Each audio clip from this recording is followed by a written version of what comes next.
What's going on, my fellow Remnant 2 gamers? It's D Werewolf here, back with another Remnant 2 video. Alright, today guys, I want to show you an interaction that I didn't know about using the Night Reaver's finger in this game. As you can see guys, I was able to throw out the melee weapon using the Night Reaver's finger and to get that damage off on you when you're using the Deceit long gun.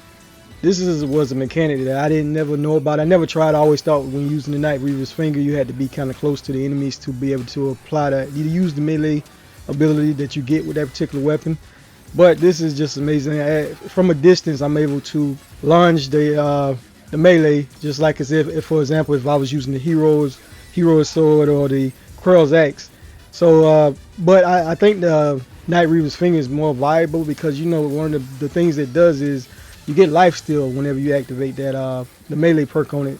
So it's just great. You use that when using the Deceit long gun, and you will be able to get some life steal back. Now I don't know if for me you guys already knew that you was able to do this using the Deceit long gun, but it was just something I discovered when I was just playing around, and I just I threw it out, didn't realize what was happening, and then I was like, oh, this is pretty unique. So now it's becoming one of my favorite melee weapons to use when using the Deceit long gun. Yeah, because as you can see in this video, guys, the Deceit long gun is still one of the top guns for taking on any kind of boss, no matter what their mods or attributes they got on them. For example, this one is elemental resistance and empathy, and those bosses usually with the empathy guys, can be kind of challenging.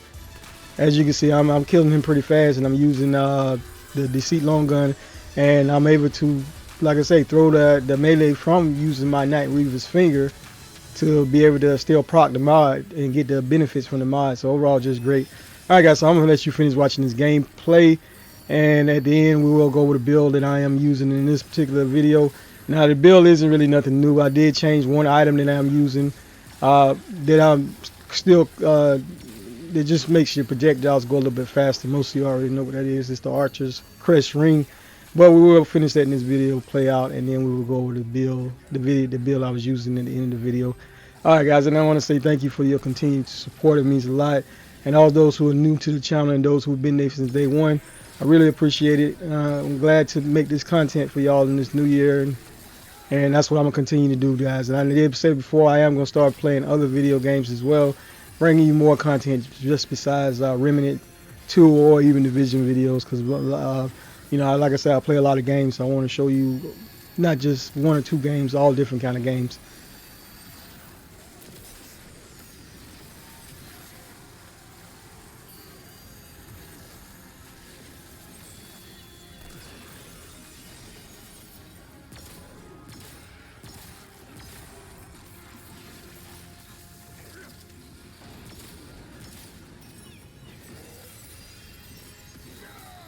Alright guys, so as you can see, I was able to kill him pretty quickly using this particular setup. Just great for Apocalypse, especially for those who like running the Hunter Gunslinger class.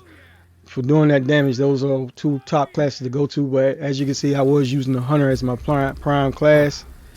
And the Hunter, guys, what it is, you get the Dead to Rights prime perk, and dealing 55 base range weak spot damage extends the duration of active Hunter skills by 3.5 seconds, and it can extend the timer beyond its initial duration.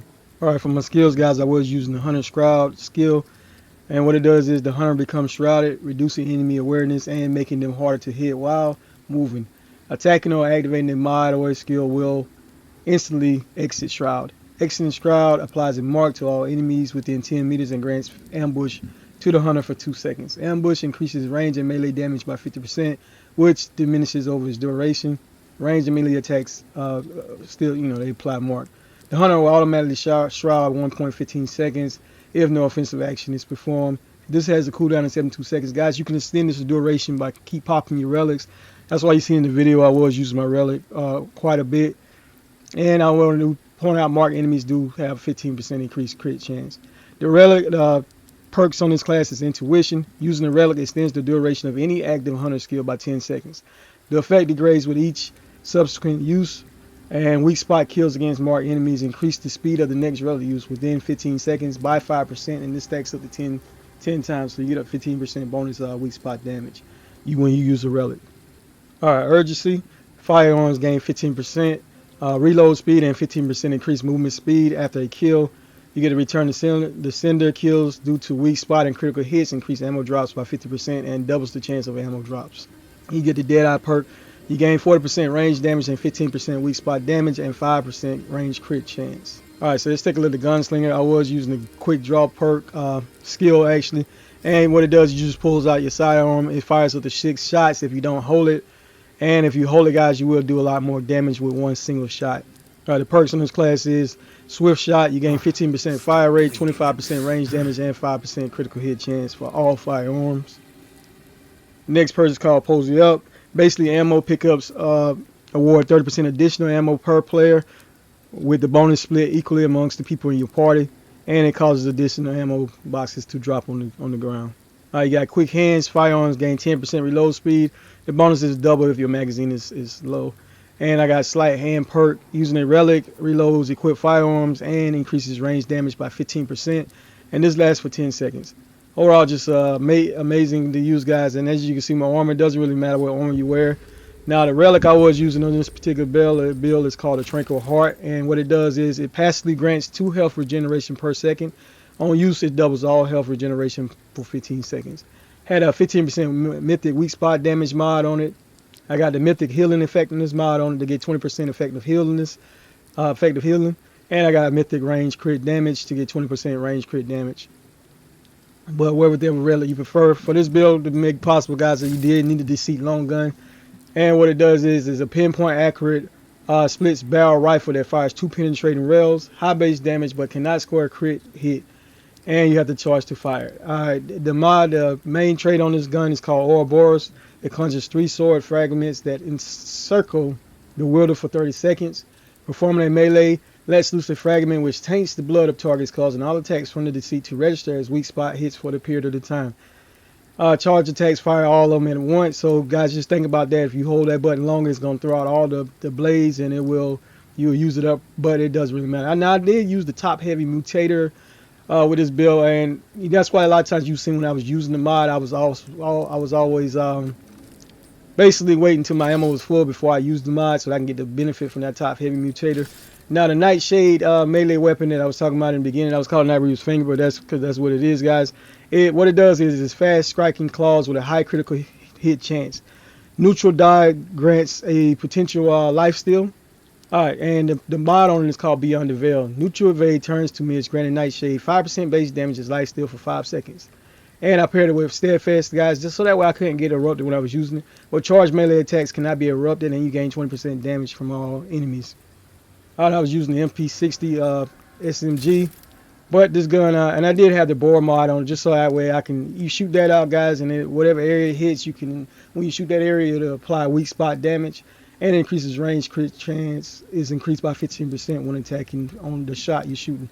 Now, I did have fatigue wounds on this build, guys, and it increases critical hit chance of this weapon by 5% per unique status effect on the enemy, and you get a max of 15% increase. At level 10, the range weak spot and range critical hits apply corroded, dealing 200 corrosive damage over time.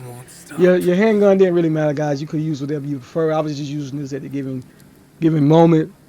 Alright, now the Harmonizer mod would have been good on this as well, because it increases mod damage by 20%, and you generate 25% additional mod power when this weapon is stored. And since you're not using it a whole lot, you will constantly be getting that mod back pretty quickly. Alright, the Atonement Fold. I use this ring for the 10% critical hit chance, but you do get bleed applied to you at constant bleed whenever you do use this ring.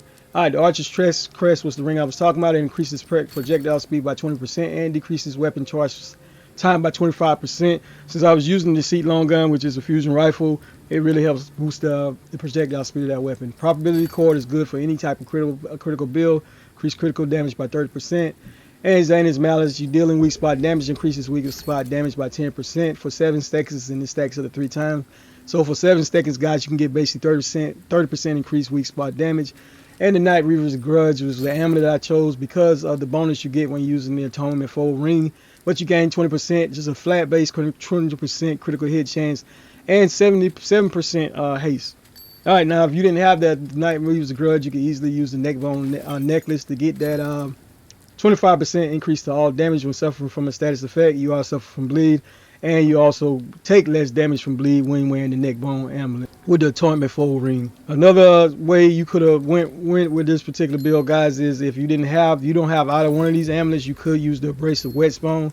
But when you do that, just make sure that you put on the bleed mutator, because the Abrasive Whetstone gets his benefit when the enemy is bleeding. So basically you get 15% increased crit damage and crit chance and 30% increased damage when using when a target is suffering from bleed. So just make sure you put the Twisted Runes mutator on the Deceit long gun, so you can be able to apply bleeding and take the most advantage of using the Abrasive Whetstone. Some other mutators, there are plenty of other mutators that work pretty good when using the Deceit long gun.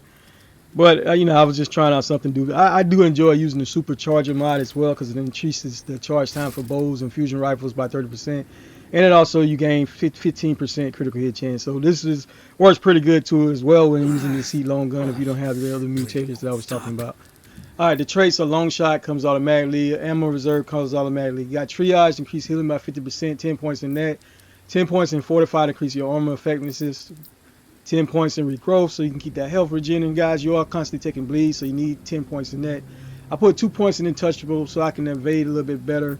2 points in Flash, so that way I use my skills, I can cast it faster. 10 points in Vigor, it's important, the health.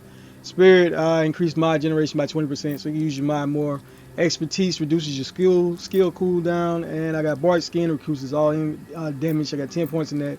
10 points in Siphoner as well, so that way you can get that life steal back when doing damage. I got 2 points in Endurance and 2 points in Fitness. Guys, with the Night Weaver's Shade melee weapon, you are basically doing a lot of life stealing because you're using that, and then you got 10 points in Siphoner. So overall, I think this is a great build for Apocalypse. Thank you for watching my content, and continue to support me. All right, D Werewolf out.